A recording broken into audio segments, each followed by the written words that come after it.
massage gets rid of pain, which can improve sleep, which will improve your nervous system, which improves your mental health, which improves your physical body health. Welcome to the It Matters podcast. I'm your host, Walter Perez, and let's dive in as we help you grow your mindset and elevate your leadership.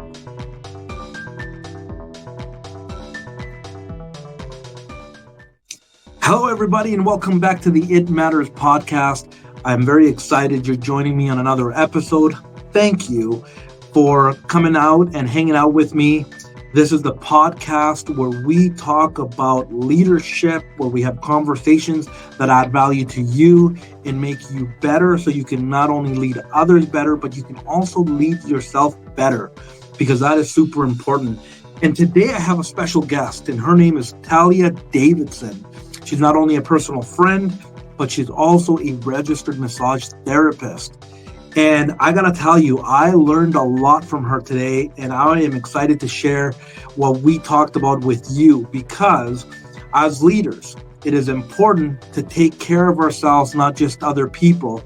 And Talia and I dive in on what, personal self-care looks like, why massage is an important practice to apply into your life, how stress may affect your body, how trauma could affect your body. There's a lot of things that play, not only emotional, but mental, challenges in our world. And so we need to be able to be mindful on taking care of ourselves if we're going to have longevity, not only in life, but in whatever we are doing. And so I'm excited that you're joining me today, because this conversation is going to add value to you. And I hope that you can share it and pass it on to somebody that needs to hear this. So without further ado, let's get right into it. And here it is. All right. Welcome back to the It Matters podcast. Talia Davidson. I am pumped and excited to have a chat with you.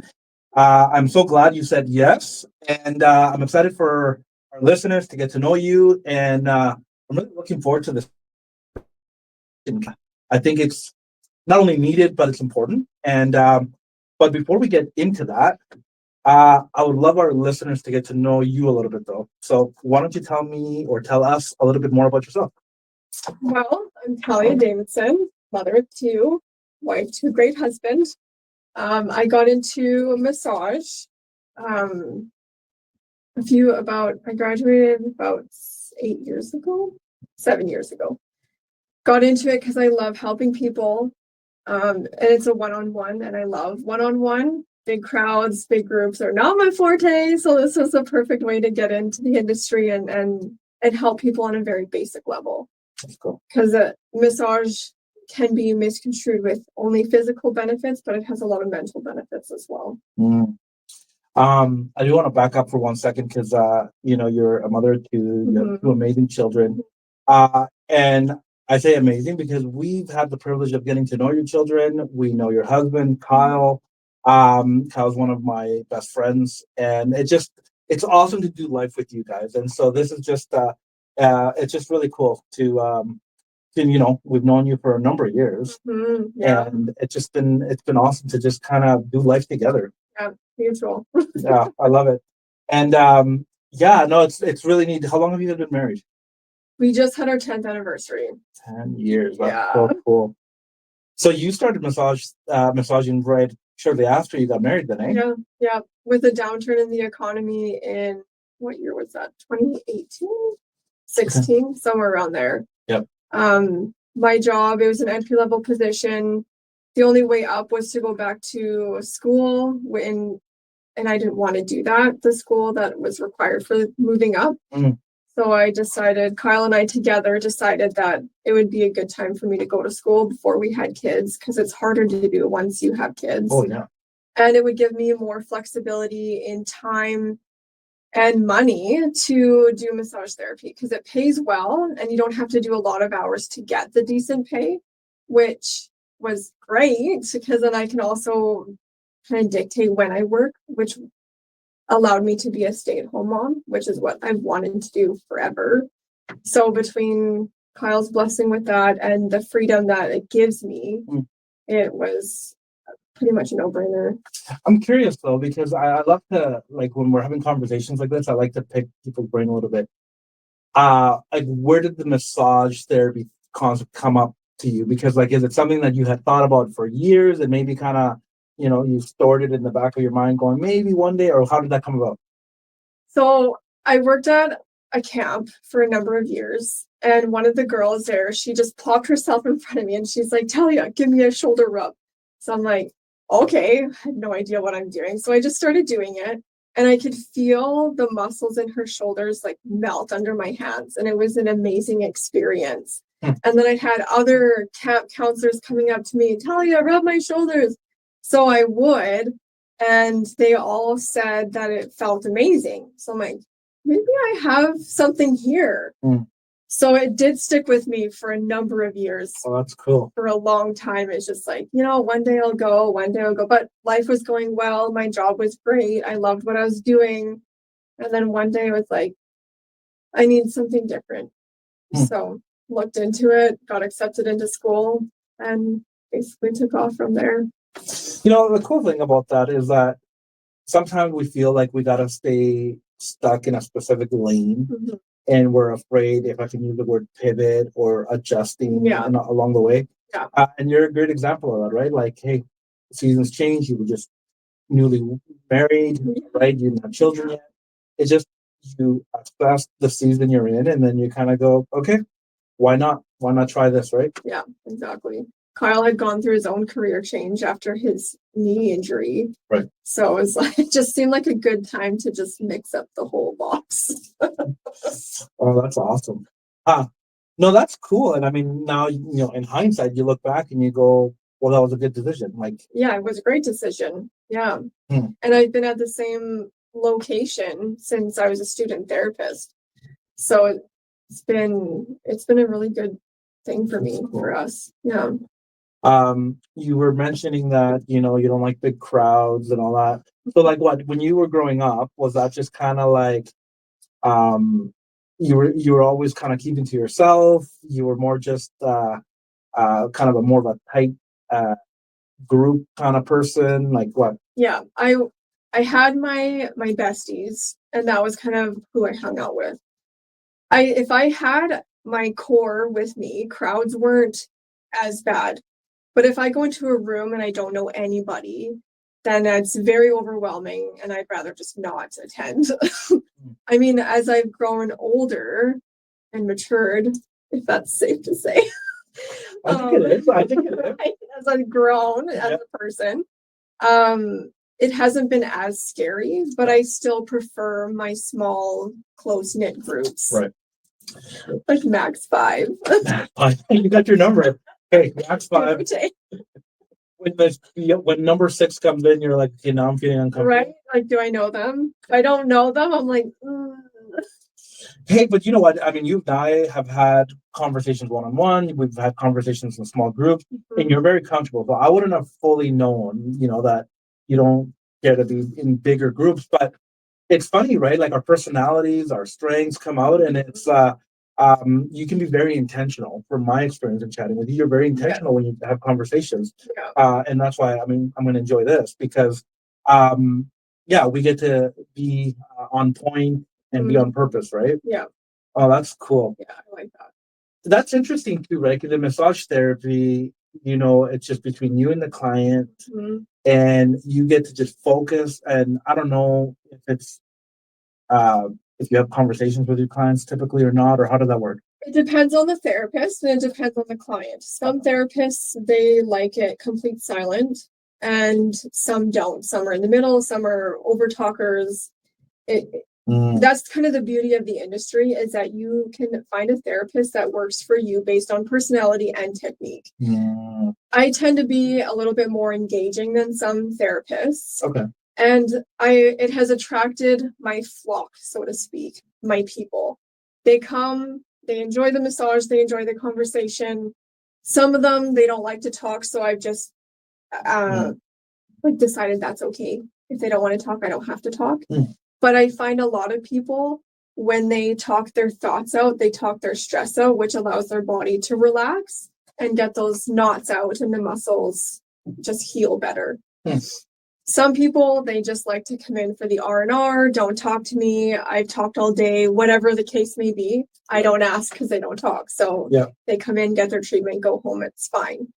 But that's what I love about it. And I like engaging with them in conversation because you get to know about their lifestyle, which then can help you figure out why their body is under the stress that it is. Like Kyle, for example, he's a trades worker, so he's going to have a lot of stress from the job, stress from the physical aspect of it. So then you can kind of gauge like where the tension is going to be held. Will they need to talk out their problems? If they're in a high leadership position, a lot of the time they don't want to talk because they talk all the time. So it's and when you've been in the industry for a decent amount of time, you figure this stuff out. And it's part of what I love about the job. You deal with unique people, like every individual is unique. So every massage is unique, every treatment's unique. And I love the puzzle, figuring it out. What did you do this week? What's different? Oh, my feet hurt. Did you change your shoes? Well, I don't know. So it's helping them figure out what's going on in their body too. It's very fulfilling. I love your passion behind that because you're right. You know, somebody who's not in the industry might think like it's always the same thing, but you did such a beautiful job of explaining that right now. Like, well, we have tons of muscles in our bodies. There is so much more into that, whether that's personality, where we work, what we're doing, everything, right? What's your home life? What do you do in your free time? Are you doing things to help get the stress out? Are you not? Are you a heat person or a cold person? Like all those things play factors into how your body's going to rejuvenate or not. Well, I was very excited to have you on the It Matters podcast because, you know, I talk about leadership, and in a matter of speaking, we talk about serving others, helping others, which is definitely what you do. But I also wanted to come at it from an angle of in leadership, in whatever role we have, we should be taking care of ourselves. And I don't know about you, but it seems like we're living in a time where that has become more of a highlight. I mean, whether you're talking about different things where like more recovery and rest type of things that are happening out there after workouts or whatever, and massage therapy plays a humongous role in that. So is massage therapy, I don't want to make any assumptions, is that a way that we can take care of ourselves? Is that a form of body care and self-care? Oh, 100%. Because you can come in if you're really stressed or tired or recovering from having a cold. Massage can help with all of that. A 1-hour relaxation massage is equivalent to an 8-hour sleep. So physiologically, what we are doing as therapists is you get the hands on the body, and the pressure alone can be relaxing because they've shown that the deep pressure helps regulate the nervous system. And if your nervous system is relaxed, then it communicates to the rest of your body that it can relax. So if you're highly stressed all the time, your nervous system is saying we need to be on constant guard in fight or flight so that we can make a quick move if we need to defend ourselves.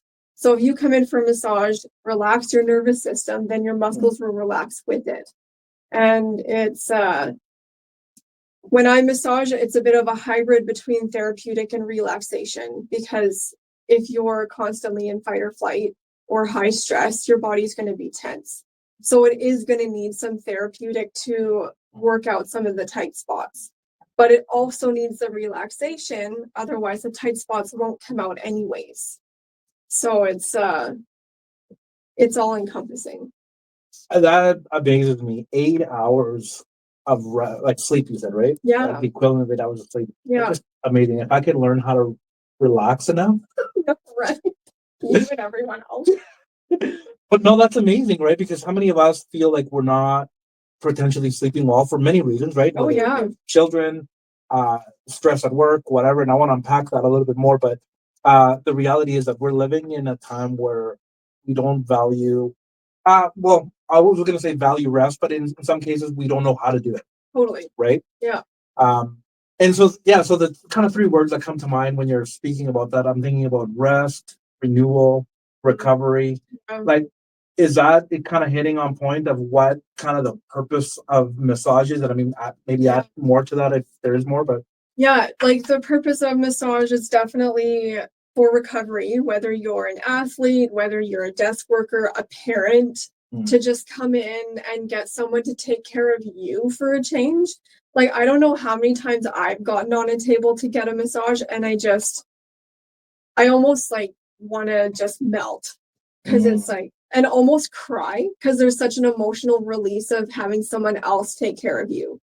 And it's very beneficial physiologically, mentally, emotionally, because you're dealing with all aspects of your body, your immune system, because you're working the lymphatic system, which is connected to your lymph system or your immune system. Then you're dealing with your blood, moving all your blood through your body. So that helps with tension. It helps with healing. It helps with circulation. So if you have problems with your hands falling asleep or cold hands, cold feet, it helps with that. And with it being connected to the immune system, if you have a cold or recovering from a cold, it helps move the sickness through your lymphatic system to the lymph nodes, which will help clear it all up. Because when you're sick, you lay down, you sit, you want to just chill. So moving it through your system will clean it up faster. And essentially, you might have intense symptoms, but usually they're shorter lasting. So I've said to my clients, if you're cold or getting a cold, come and see me. I don't care. We always wash our hands like it's fine. I'm not worried about spreading sickness. But come and see me. You'll recover faster, whether you come before or after, whatever they're comfortable with. It's amazing. I love massage. I like, again, I appreciate the way you're describing that, and like, if somebody out there is not in the habit of getting a massage, they may not actually be aware of all the benefits and why getting a massage is important, right? Because maybe once upon a time I'm thinking I would have thought, well, athletes go get massages, or if you're really, really sore or whatever, right? And you kind of go, well, it's not for me. But what I'm hearing you say, it's actually for everybody. And anybody, right? Kids, middle age, senior, everybody. We have one of my clients, they said that their kid loves massage. They'll come in and they'll sleep the whole time. And I'm like, I love that. So we don't get a lot of kids, but a lot of kids have benefits for massage. So I'm like, bring your kids in. Obviously, the parents are encouraged to stay in the room just because it's for the safety of the child. Of course. I've massaged kids, and a lot of the times they're nervous. I get that. Start slow, like maybe a half-hour treatment or less, and just introduce them to it because it's so beneficial. Like, I've massaged young kids where even my own daughter, it's like, girl, you're tiny and you already have tight muscle, because it doesn't matter how old you are, you have a nervous system and an immune system, and you're active or not. Either way, it helps with everything. So maybe this is a bit of a silly question or not, but is there a common type of person or industry or something that you see most often, or is it just pretty much across the board that you're going to see everybody needing it? The people that I see are across the board, and they're the age range that I see, and I don't know if that's just because that's the age range I get along with, but most of my clients are between, I think, 25 and 65, somewhere in there. So they range anywhere between there. Athletes, trades workers, desk workers, stay-at-home parents, like it's everything. Long haul, you name it. And that's what it keeps things interesting. It's a puzzle. So you're always on your toes. You're looking at my textbook. I guess, you're gonna deal with different body types, different ages, different professions, different diets. Especially hydration is a big one. And like, what are they doing to take care of themselves? Hydration in the sense of like, are you telling me that we're not drinking enough water? Or like, what do you... Usually, because you get busy, you forget. People drink coffee, so there's liquid going in, so they don't always realize that it's not the right type of liquid. The other thing that I've been recently hearing is that some people actually drink too much water and not enough electrolytes. So if you drink too much water, you're actually flushing out the electrolytes, which is going to cause problems because you need those for your muscles to work and your blood volume to increase. Like, you need electrolytes. Right. So whether that be over the counter electrolytes, you can get salt, like the pink Himalayan or Celtic salt, just sprinkle it in your water. And I think that would go a long further than just drinking straight plain water. And it's because I remember, I don't know if you were like this as a kid too, but we didn't carry water bottles anywhere. No. But nowadays, everybody's taking water. Great. But are we at a point now where we're drinking too much plain water and diluting our bodies of electrolytes? So, and if you don't have any, eating food with your water would be good too. But yeah, it's if you're drinking only coffee, only alcohol in the evening, you're dehydrating your body because they're diuretics. Right. So it's you kind of have to look at that. It's a good point. Hey, yeah, when you and I were growing up, yeah, that was not a thing where we had water bottles like crazy. Now it's become more like it almost seems like a fashion statement, right? There's different styles, different colors, and different types. Yeah. I mean, this is exposing me a little bit because I know that I need to drink more water. You know, and I do too. If I'm not working, I don't drink a lot of water. Something that helps me is I keep a water bottle filled at home, even though I have access to the water. There's something mentally about seeing the volume and it's not changing. So if I fill it, then I can just pick it up, take a couple sips and put it down. And then you just go, and then it's sitting there as like a constant reminder, drink your water, even if it's just a little bit here and there as you go. You're right, it's psychological, right? There's a lot of things that play a role in all that, and whatever is going to help you create better habits. Yeah. We can make excuses all day long on why we don't drink water. I can tell you, but the fact is that I'm probably not being intentional, and I'm not actually creating a system around me that will allow me to succeed in that. And coming out of this podcast, I'm going to think about that. And one person I talked to, they downright do not like drinking water at all. So I suggested cucumber, watermelon, lots of fruit and vegetable have high water content. Eat them. Then you'll be doing yourself a favor. So it's an easy way to, if you don't like water, but you have a fruit or vegetable, eat it, and you're still doing yourself a favor. So I wanted to kind of adjust our conversation a little bit because I've been thinking about something in stress. And part of it is because, and you and I were talking about this, and I've been having some crazy headaches, back problems, muscles aching. And my final conclusion is that there's been stress in my life. And that's actually been a big factor in it. Huge factor. Which I didn't ever really stop to think about how much stress would affect. And I wanted to see if you would talk a little bit about that because you just mentioned it's a huge factor. And so how does stress affect our muscles? So stress will raise your cortisol levels, which is a hormone in your body that puts you in fight or flight. So if you're living at, like, say a good baseline for stress is down here, if we're living constantly here, it's not going to take much to hit our ceiling of stress that we can tolerate. So if we're constantly hitting our top level, our ceiling, your body is going to respond very negatively. It's going to get tight. You're not going to want to eat or drink anything. Your body can't expel waste because you need to rest and digest, right? That's why they call it that. Right. And if your nervous system isn't calm, the blood can't flow properly, and usually it's a slow, insidious process. As we were talking with one of our small group members who work in the hospital, you see people with heart attacks, strokes, like it's intense on how damaging constant stress can be if you're not dealing with it. And it's kind of scary when you think about it, how dangerous it is.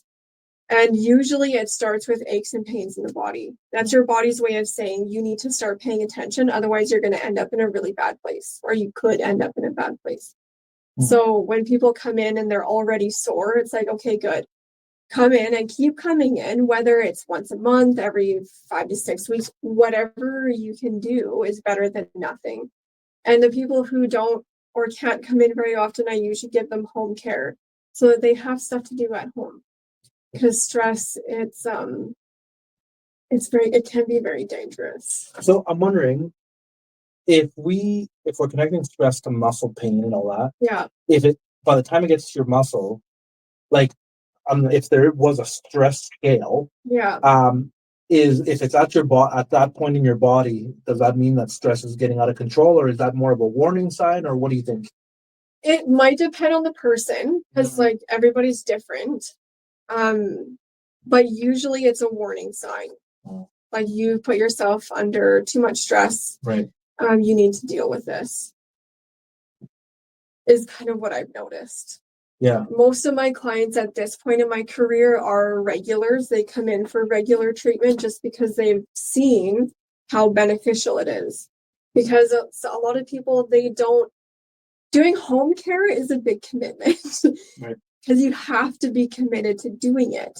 So maybe expand a little bit on that. Like, what do you mean by home care? Like, are we talking about, we talked about drinking water, that kind of eating healthy, stretches. What are some other things that would be included in that? Stretches for sure. Doing movement, like going on walks, taking your hot baths if that's what you like, hot showers, even just you can get those like weird spider things for your scalp. Oh yeah. Doing something like that to relieve the tension out of your skull will do wonders. Some people love essential oils, using that to just reduce the stress levels. For the people that I see, usually they come in with a specific area that's giving them trouble, and usually it's job related. So then I'll give them different exercises. Like if you're a desk worker, you're like this all the time. Mm-hmm. So I'll usually get them to do, if they're shoulder and back problems or neck, then I'll get them to do different movements so that different arm movements, hand movements, different stretches. It's funny that you're bringing up that spider head thing, because I always thought that was more like a toy. I know, right? I didn't realize that it actually has some good benefits to that. 100%. Because I've used it and I've gone all the way down to the base of my skull, all the way down across my ears, and even like right up to the eyebrows. And some days when I'm feeling stressed, it feels like a waterfall going down my back. Because it just melts the stress. And a lot of people's stress will start in the head. That's where the headaches come from. Right. Is because it'll slowly move its way down into your shoulders, and then, or some people it starts in their feet and it works their way up to their hips. Wow. And it's all connected. So if you have a problem here, it's going to affect you here and down here, and then eventually it's going to move to the other side of your body. And Yeah, and for those listeners that are only listening, like what you were saying is like if it's affecting my shoulders, it's going to affect my back. Yeah, and your neck and everything else. Yeah, wow. And some people, their stress is in their jaw. So if they're sleeping and clenching, you're going to get a lot of jaw pain, which will again move into your neck, down your back, and your shoulders, everywhere. It's all connected.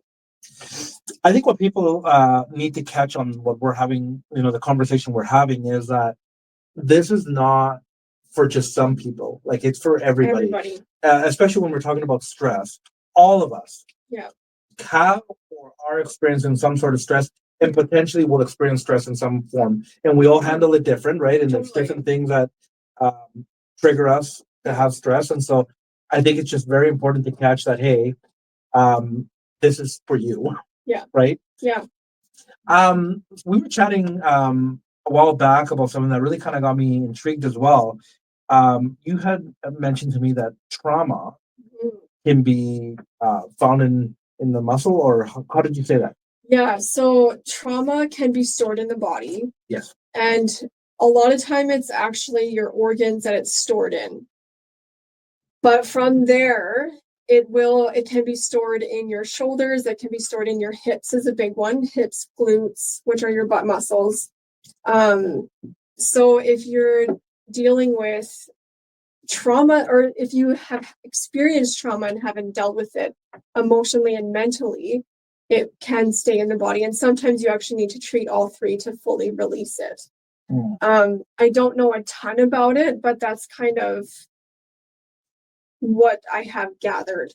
And I've done more trauma in the women, and I don't know if it's different for men how we carry our trauma. Right. But for women, it is largely in the hips. And I've heard like somatic exercises.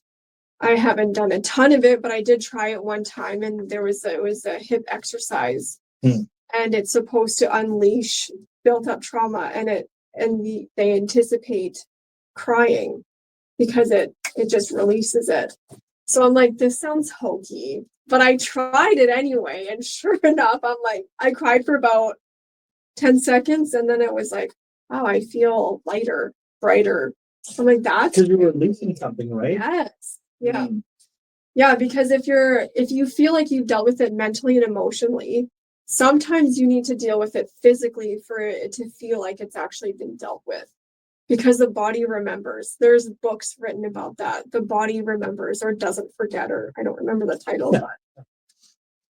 Oh, yeah. Well, that's making a lot of sense to me, right? And when we're talking about trauma, we're talking about, I mean, a big spectrum of things, right? Physical trauma, emotional, mental trauma, any kind of, and trauma doesn't have to be this huge event. It can be anything that is out of the ordinary that caused the body some form of shock. So it can be car accident, it can be a parent yelling at you, it could be getting slapped in the face or kicked by your brother in your back when you weren't expecting it, whatever. It is whatever is traumatic to your specific experience in your life. Right. And it can be different for everybody. Like some people, if they've grown up in a really abusive environment, trauma to them is going to look very different from somebody who grew up in a very calm environment. Right. So I've had conversation with people where they try to compare trauma. You can't. No. You can't. It's a very individual experience. Yeah. And it can be a loss of somebody you love. It can be a loss of a pet. The sky's the limit on what stress or what trauma is. I appreciate you mentioning that it's not about a comparison, because you're right. We all carry it different, right? 100%. What might affect you, we might go through the same scenario, but it'll affect you differently than it affects me. 100%. For many millions of reasons. Oh, yeah. And that's a good point, because too many times we try to be somebody else. If it worked for them, it's not going to work for me. If it didn't work for them, like that kind of mentality, right? And the whole, someone else always has it worse. That might be true, but it doesn't mean that we should downplay our experience. You still have to move through the emotions and the feelings of what happened, regardless if someone else might have had it worse than you, because that's subjective. Yeah. Yeah, and that mentality can be keeping us stuck from reaching out for help. And maybe that other mindset too of like, I'm fine, I don't need help, or we think, I've often said on this podcast that asking for help is a sign of wisdom, not a sign of weakness. And 100%. We need to really get over this hump of like, if I'm asking for help, if I'm expressing that I have challenges or problems or whatever, that I am now not good enough or weak, right? Yeah. Yeah. And the first step can be getting a massage, because it's a paid profession, so you don't necessarily feel like you're asking for help. You're just getting yourself help. And sometimes that can be the first step in getting yourself help. Wow. Because you're not admitting to anybody that you're weak per se. You're just, and it's a very acceptable form of help. You're not like going to some psychologist, which I 100% support going to therapy of any kind. Yeah, of course. And massage itself, it's right in the name. It is a form of therapy. And that's why some people need to talk out things when they're getting a massage, because it's all encompassing. I love that. I love that you pointed that out, that it's a form of therapy as well. And it's not, which, you've already made a few comments, but that connection between mental health and that our mental health does affect our physical health. Oh, yeah, hugely. Yeah. And I'm assuming it affects us in different ways. I mean, we're thinking about, if you're a very negative person, it's going to come out in your body, the way you potentially walk, the way you sit. If you're more of a confident person, you might have a bit of a skip to your step, right? Like there's a lot of different factors that play now. It affects your posture a lot of the time. Someone who might feel insecure they might have more rounded shoulders. So now you're going to have back problems because you're pulling everything to the front. If you're a confident person, usually your shoulders are back, you're sitting up straight and tall, and now your physical problems are minimal, usually. Right. So yeah, it 100% affects your physical body. So I think we're making a case on why we should, have our mental health should be in a good place too. Yeah. Of course, we can go get a massage and help our bodies, but that's a little bit of a preventative thing too, right? Oh, yeah. Yeah, it's so, and in the world today, I mean, we don't have to look far to be caught up in a negative circle or negative news or whatever it is. Just hop on Facebook for a second and read the comments. Yeah. You'll hit negativity head on. Yeah. And we just now need to have a realization that is actually affecting us negatively physically. Yeah. And if we're aware of that, we need to, even if we're not athletes or maybe we're physically active, but there's always factors and forces around us that are affecting us, right? Yeah. Yeah, because like desk workers, they're not going to be walking around as much. Yeah. So they need the help. Some of them need help with moving the fluids around in their body. They need the help with stretching some of those muscles and getting them worked out, getting some blood flowing and all that stuff. Right. Because they just, for their whatever shift they work, usually 8 hours or more or less, whatever, you're not going to be up and walking down the street or taking your dog out or playing with your kids. Like you're sitting primarily. And so the body just might need a little bit of extra help. And there's nothing wrong with that. And the relaxation component will usually help people sleep better at night and you're getting rid of pain. Right. That was the other thing I was going to mention is massage gets rid of pain, which can improve sleep, which will improve your nervous system, which improves your mental health, which improves your physical body health. Yeah. It's all connected. Wholeness is the word that comes to mind, right? Yeah. I mean, this is, and then I believe in that 100%, that we need to be taking care of ourselves. Sometimes we can be very selective. Like, well, I'm doing some mental work right now, or I'm eating well, or I'm just doing this, and we kind of break it up and not realize that actually we need to be more mindful in the sense of this wholeness concept. And I mean, we could even get into the topic of spirituality. That even gets into that, right? Totally. Yeah. That has its place in this conversation too. But like, it's just, we need to understand that there's way more going on, and it's just not a single-minded type of thing. No. And I do encourage my clients, like, if you can only get into massage, great. If you only go to chiro or physio or whatever you need to in this season of your life, that's totally fine. As long as you're making steps to help yourself deal with life, especially like life can be difficult, especially depending on what season you're in. Because sometimes seasons, you have young kids, it's stressful, it's demanding. Maybe you're in a different season of your job, or maybe you're a season of loss in your family, because that family loss, like death, seem to come in seasons. Yeah. And they can be very difficult seasons. So sometimes coming in for your 1 hour silent massage, if you need to, can be huge for your mental, physical, and emotional situation. Yeah. Well, I mean, and you're right. Different seasons of life will bring different pressures. Yeah. And realizing that every season will have its different challenge. Yeah. And we just need to keep up with that. Yeah. And like, I'm thinking about in the time that we're living in now, with the amount of information that we have out there and medical findings and all that kind of stuff. Yeah. Potentially we could live long and longer if we take care of ourselves. Yeah. Theoretically. Right? Like, so regardless of how long we're going to live, we still want to be able to take care, of ourselves. Like, I think about having children, and I'm going, well, I want to be able to be like, in a good physical position, energy wise, mentally wise. Like when they're older, like I don't want to just be like, well, I had my best days when they were young. Like that would be silly, right? Yeah, and sad and for you and the kids. Yeah, your legacy. Yeah. Yeah, it's true. And I know a lot of my clients talk about exercising more. I talk about exercising more.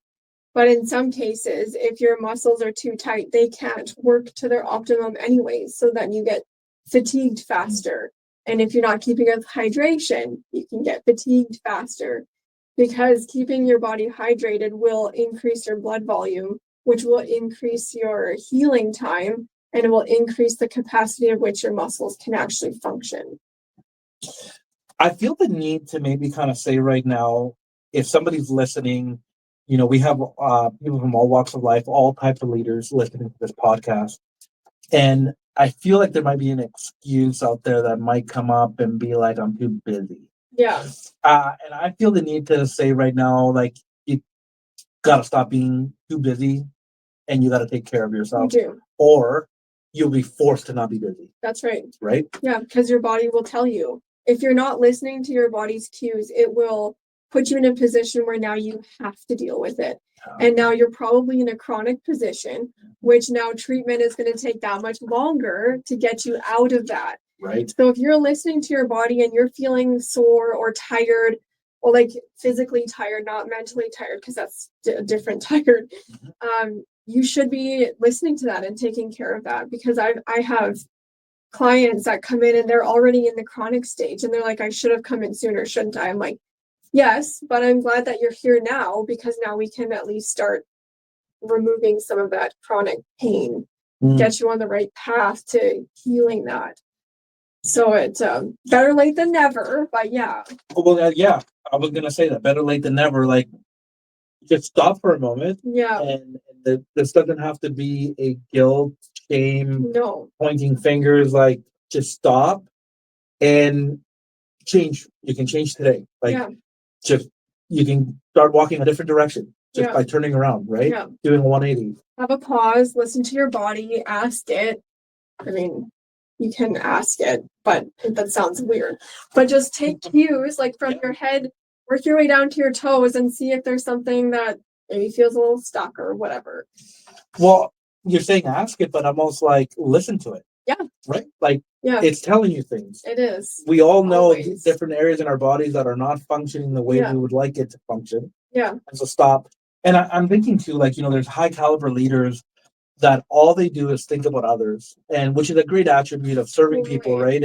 And whatever you're doing, whatever type of you might be an entrepreneur running a business, but you also might be somebody working for somebody else, and that has its stresses and its tension, right? And so we have to, I like the word pause.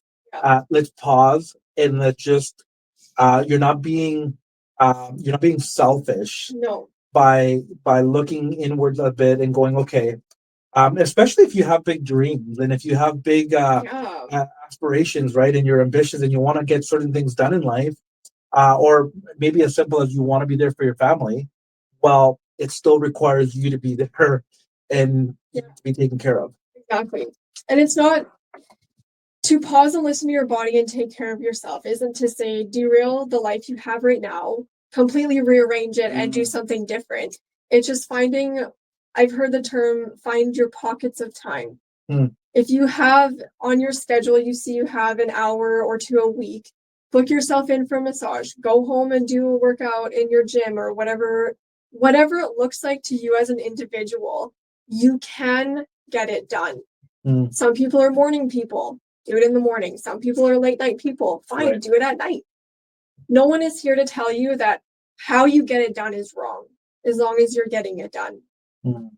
So I'm wondering, in your opinion, how many times should somebody get a massage? Like, what's the ideal? Does that depend, or is there like a recommendation that you go, hey, people should be doing it this often?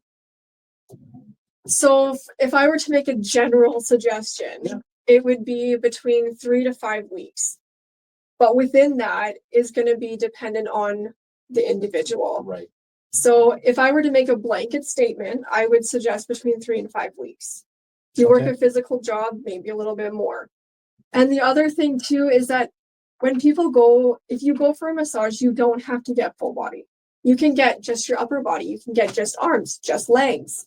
And you can start with an hour or 45 minutes. And then go based on that. If you need more time or less time, you can always adjust. And depending on if you have a good therapist, they will make a recommendation. If you book in for 75 minutes and you don't need it, a lot of the time the therapist will say, hey, did you want to stick with that, or do you want to do a little bit less? Or if they have time, do a little bit more.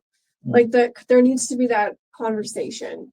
That encouragement about having the conversation too, and that I think we all need to be reminded. In this scenario, I see you as the professional. You're the one that's put in the time, the schooling, you have the experience. If I'm going to pay to go have a conversation with a professional and hire you, listen to your professional, like listen to your expert, because like you obviously have, a perspective. Like if you're saying, hey, you should consider doing it this way or this often.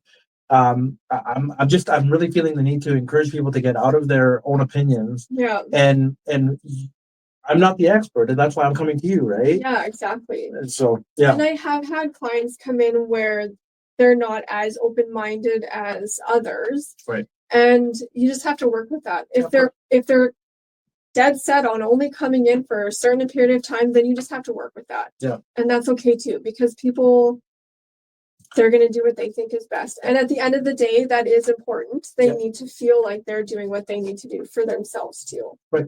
No, and that's fair. That's fair for sure. But I love that, there is help available. There is opportunities for us to get our habits and our health in a proper place. Yeah. So when I've thought about massage therapy in the past, I'm guilty of thinking of it from a reactive perspective. Like, I'm sore, I must need a massage, or I'm stressed, I should think about. But there has to be something, there's something to be said to be proactive, not just reactive. Yeah. You want to unpack that a little bit? So to be reactive, you're probably going to hit the chronic stage before you come in. So your treatment time is going to be longer and more painful. If you go in proactive, and if you have benefits, what I suggest to my clients is look at how many massages you can get in a year and book your full year. And like you might have to make changes along the way, but then that if you can go once a month regardless if you have a problem or not. Because I've had clients who do that. Yeah. And by the time they come in for their next appointment, they're like, I'm so glad I had this booked because I had a really stressful week and I really needed this. So you're dealing with the problems as they come rather than waiting until they're past and then you're in much worse shape. Yeah. So being proactive is 100% better. And when I was in school, we got massages a lot because we were working on each other. Right. For the 2 years I was there, I don't even know if I got sick. Because you're moving the lymphatic system, so you're increasing your immune system, or at least the ability to fight things, because it's moving and staying fresh and constant. So if you don't want to come in for the physical aspect, at least come in for your immune aspect, because it helps. I think it just helps the body stay healthy in so many ways. Well, you're making a case again, and it's almost coming full circle. Like, we're not going for a massage to prevent soreness only, or to get rid. Like, there's a wholeness aspect to this, right? And you're right. Like, we can all probably think about in the back end here and being reactive, like the different areas of our lives that get affected when we're not, when we're not taking care of ourselves. Yeah. So we can only imagine how well we're going to, if I can use the word, perform. Our energy levels, how we're going to feel. Like, all of us want to do more in life or want to be more productive in the day, maybe. I could only imagine if we have our bodies working, to its more optimally. Mm-hmm. Yeah. Because school was not stress-free. I'll tell you that right now. School was very stressful. It was fast-paced. It was intense in some case. And we weren't just doing book work. We were working on each other. We were leaving the school to get hours for our degrees, like exams, you name it. So, and our own home lives on top of that. So to come out of school after 2 years and not having gotten sick, that says something. Wow. When you realize how much stress goes on during school. Like anybody in school will tell you it can be stressful. Of course. So yeah, it was super eye-opening just in that alone. I love, like, in this whole conversation, you've been giving us pointers and thoughts, and but you're also speaking from a place of experience. Like, you've noticed the difference. Yeah. You've seen it work well in your life. So I just I love that this is another example of not just theory. This is actually like, hey, this is where, I mean, and we can probably talk to a lot of other people that have been on the receiving end, and how important it is for us to be mindful of that. Yeah. That's so good. This conversation, we could probably go really long, but I am curious, you've had a lot of experience. You went to school. I know that in the industry, when you're working with people, like, you get to chat and learn, but in your line of work and in life in general, I'm just wondering, is there a piece of advice that you've been given, that you've been kind of holding dear to your heart, that you could share with us? I don't know, maybe it's a cool leadership quote, maybe it's just a thought, whatever comes to mind. So if we're going to speak in terms of leadership, my thought, based on the accumulated amount of information I've gathered since I was probably a teenager, is to be a good leader, you need to be watching the weakest link in your circle. Because if they're not doing well, the rest of your team isn't going to do well either. And to stay humble, listen to the people that are beneath you, if I can say that, because they're the boots on the ground. So if you're not going to listen to them, you're not going to be successful. And to trust your team. If you can't trust your team, you can't delegate and have hope and faith that the job's going to get done well. It might get done, but you need to know it's going to get done well. So you have to trust your people. And that, in a nutshell, is the basic concept, is what I've gathered on good leadership. Yeah, totally. And you're a great example of what you've been able to accomplish with your family unit and everything. Like, that's a great piece of advice, but something for us to chew on and think on, because what I kind of catch out of that is just that, who we hang around with matters. And there is going to be people that, can lift us up to new levels. There's other people that can bring us down. And so we got to be a good team player.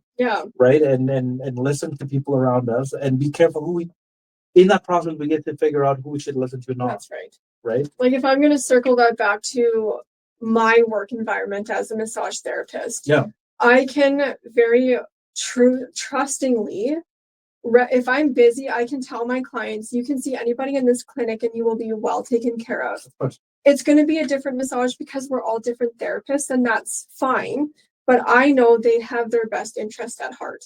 I can trust the team that we have at our clinic and know that the staff will have my back, because you get clients that are sometimes a little bit, maybe shady might be a little bit of a strong word, but aren't always pleasant.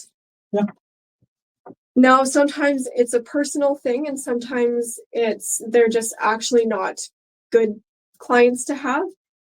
But I know that they have my back, that if I need to do something that might be offensive to the client, like say, you know what, we're not a good fit as therapist client, I know that they'll have my back in that. And that means I feel safe in my job, because we are working on one-on-one with people.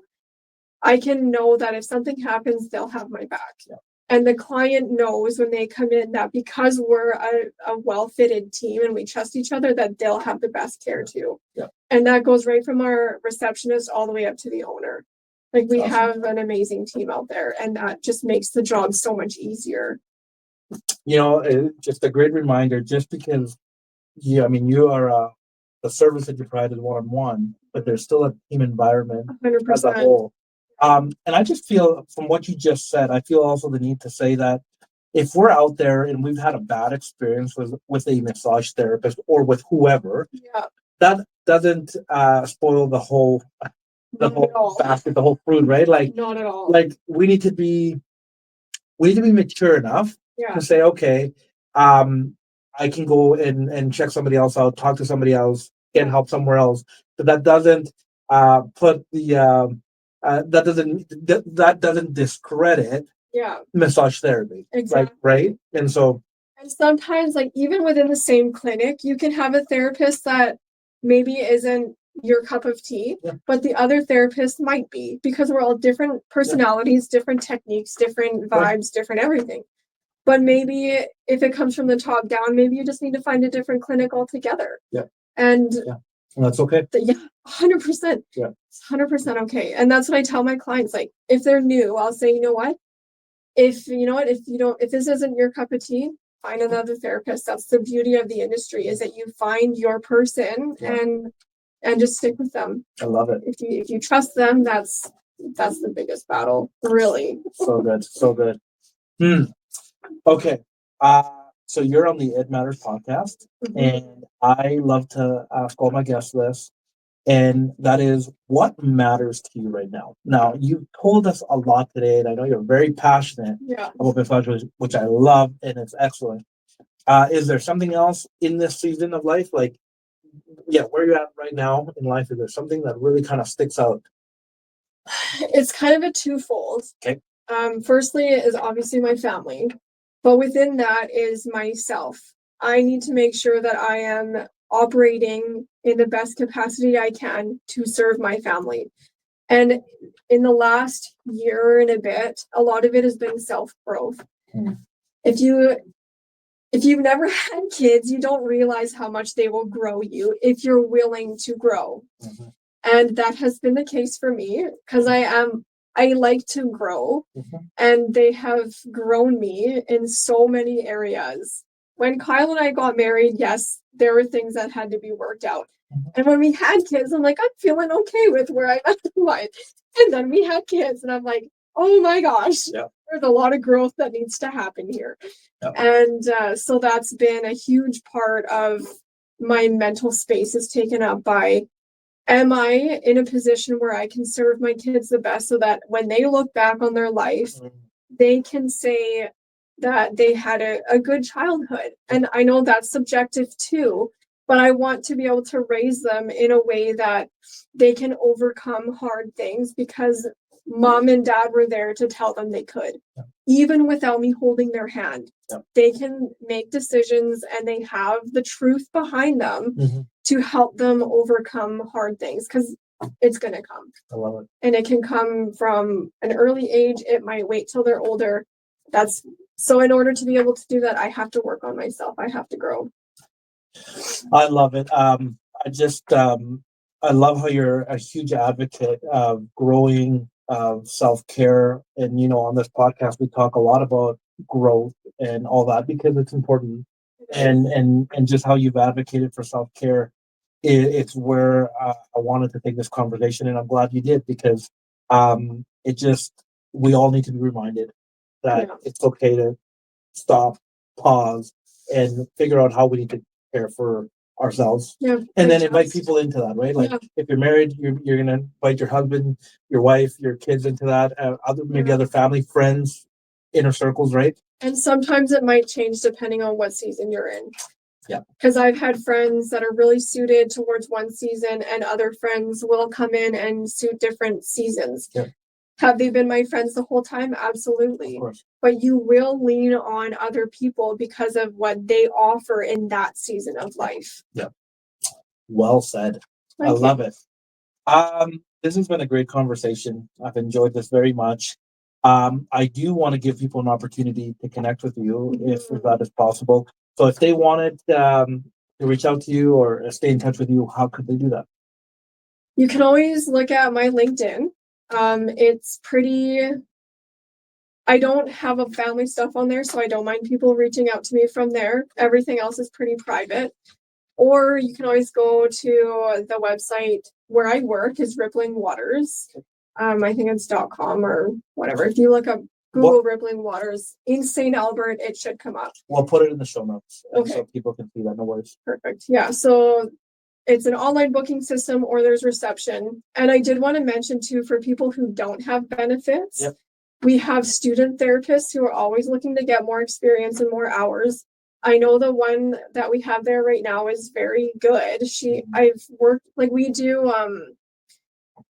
little gatherings within the clinic between therapists to kind of go over stuff so we can learn from each other. Of course. And with that experience, she is very good. Like, she's very intuitive.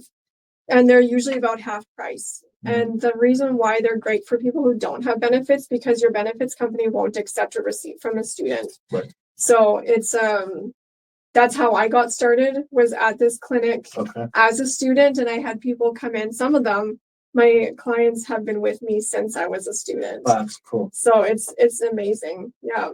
Okay. Well, we're going to put all that in the show notes. And I think that if we have any local listeners and they want to support you, I want to encourage you to do that.